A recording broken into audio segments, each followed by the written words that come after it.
क्या आपने कभी ऐसा सोचा है कि आपके पास भी एक ऐसा फोन हो जिससे आप वीडियो को अपने दीवार पे प्रोजेक्ट करके उसको बड़े स्क्रीन पे देख सको, बिल्कुल एक हॉल की तरह। तो कंज्यूमर्स के इस सपने को पूरा करने के लिए बहुत सारे ब्रांड्स ने ट्राई किया। फोन्स जैसे Samsung Beam, Moto Z Droid, Blackview Max 1 etcetera, ये सारे फोन्स वैसे अवेलेबल नहीं है अभी मार्केट में, बट ये फेल हो गई। पता है क्यों?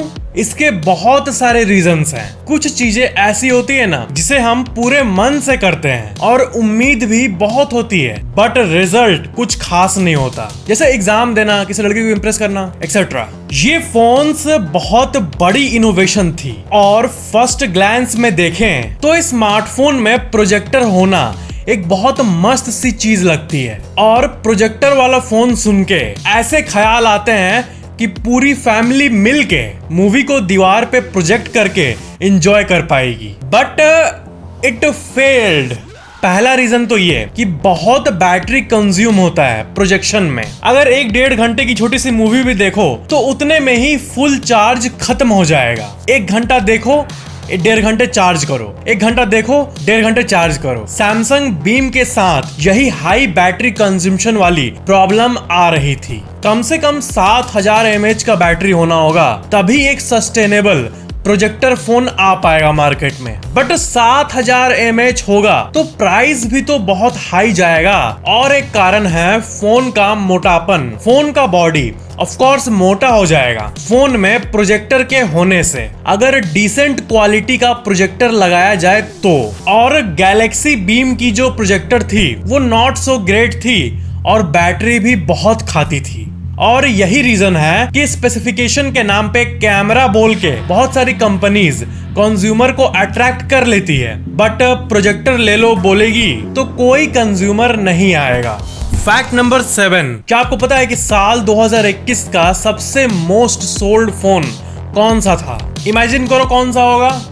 अपना वही आईफोन। ये देखो फाइनलाइज्ड मार्केट लिस्ट। इस आर्टिकल में आप देख सकते हो एप्पल आईफोन 12 प्रो मैक्स नहीं, 12 छोटा वाला, वो सबसे ऊपर है नंबर 1 पे। फिर है आईफोन 12 प्रो मैक्स, फिर है आईफोन 13 जो कि नया लॉन्च हुआ फिर भी इतना ऊपर आ गया। फिर है iPhone 12 pro, iPhone 11, Samsung Galaxy A12, Xiaomi Redmi 9 है, Apple iPhone SE 2020, Apple iPhone 13 pro max, Xiaomi Redmi 9A। Fact number 6, shoes तो आप पहनते ही होंगे, जूते। तो क्या हो अगर आपके सामने एक ऐसा जूता आ जाए जिसका साइज इतना हो जो कि आप जिस रूम में रहते हो उस रूम का आधा भर जाए। तो फिलीपींस में एक ऐसा जूता मौजूद है जिसको Guinness book of world record मिला हुआ है, वर्ल्ड का सबसे लार्जेस्ट जूता।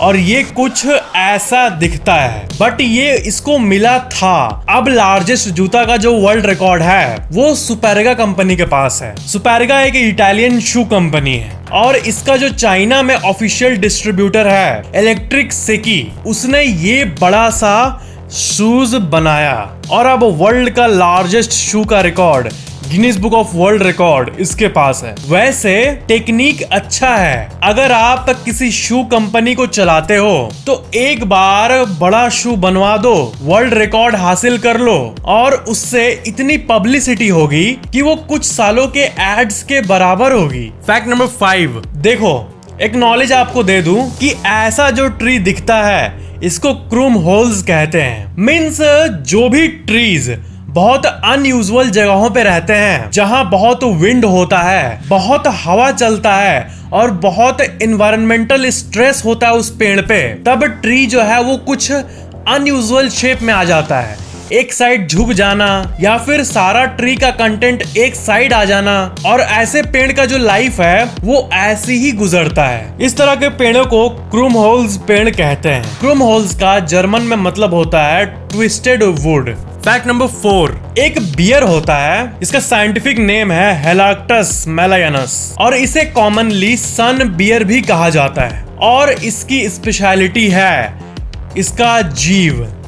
इसका टंग, इसका जो टंग है वो बहुत लंबा होता है। 8 से 9 इंच इसका जीव होता है और किसी किसी का जीव तो 10 इंच तक चल जाता है। नेचर ने, प्रकृति ने इनको इतने बड़े बड़े टंग इसलिए दिया है ताकि ये पेड़ों पे चढ़कर इनका फेवरेट जो है हनी, मधु, उसको चाट पाए। ये कीड़ों को और हनी को अपने लंबे लंबे जीभ से ऐसे चाट के खाते हैं। फैक्ट नंबर 3, IIT रुड़की के एक एलमनस मिस्टर आदित्य निगम ने एक ऐसा चेस निकाला है जिसे 3 लोग खेल सकते हैं। ट्राई विजर्ड चेस कहते हैं इसे। एक प्लेयर 2 प्लेयर को एक साथ चेकमेट कर सकता है। IIT रुड़की में इसका चेस टूर्नामेंट भी हुआ था। लेकिन एक बात तो है, एक जन 2-2 पर्सन को देख के अगर गेम खेले तो इससे जो फोकस और कंसंट्रेशन इंक्रीज होगा ना, वो माइंड ब्लोइंग होगा। Fact number 2,